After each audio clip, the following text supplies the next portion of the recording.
مگر جیسے ہی میں اٹھنے لگی اس کی آنکھ کھل گئی۔ مجھے بیڈ سے اٹھتا دیکھ کے اس نے مجھے بازو سے کھینچا اور خود پہ گرا لیا۔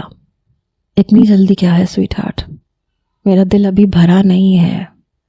میں سسک اٹھی، میں نے کہا مجھے چھوڑو، میں مر جاؤں گی۔ میں پھر سے رونے لگی۔ میری بے بسی کی یہ آخری حد تھی۔ وہ کہنے لگا تو میں کیا کروں، نئی شادی ہوئی ہے، سہنا تو پڑے گا نا پاکیزہ، سہنا تو پڑے گا۔ لیکن میں بری طرح سے جھرجھری لے کے رہ گئی۔ میں نے کہا نہیں پلیز میرے پاس مت آنا۔ اس وقت جتنا وہ مجھے اپنے جنون کا نشانہ بنا چکا تھا، اگر میرا چہرہ میرے دادا دیکھ لیتے تو شاید سچ میں مر جاتے۔ مگر اس شخص کو مجھ پہ رحم نہیں آیا تھا۔ اس نے مجھے اذیت دینی تھی اور وہ دے رہا تھا۔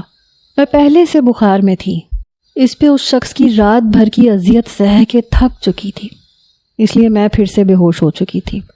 اور اس بار یہ آرزو تھی کہ کاش کبھی ہوش نہ آئے، لیکن قسمت ہماری خواہش پہ نہیں چلتی۔ میں بے حد پریشان ہو کے رہ گئی تھی۔ ہر رات میرے لیے ایک اذیت ناک رات کی طرح گزرتی تھی۔ میری رنگت ایک ہفتے میں ہی پیلی پڑ چکی تھی۔ مجھے لگتا تھا جیسے میں صرف ایک کھلونا ہوں، قاسم کے ہاتھ کا کھلونا۔ وہ جیسے چاہے مجھ سے کھیلتا رہے، نہ اسے میری خراب طبیعت سے کوئی غرض تھا، نہ مجھ سے محبت کہ میرا احساس کرتا۔ میں تنگ آ چکی تھی۔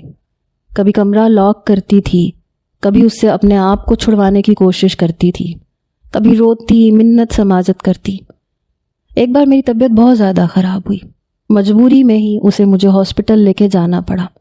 ڈاکٹر نے جب میری حالت دیکھی تو وہ پریشان ہو گئی۔ میں اس کے آگے رونے لگی کہ خدا کے لیے مجھے اس شخص سے بچا لو۔ وہ کہنے لگی میں تمہاری اس معاملے میں کوئی مدد نہیں کر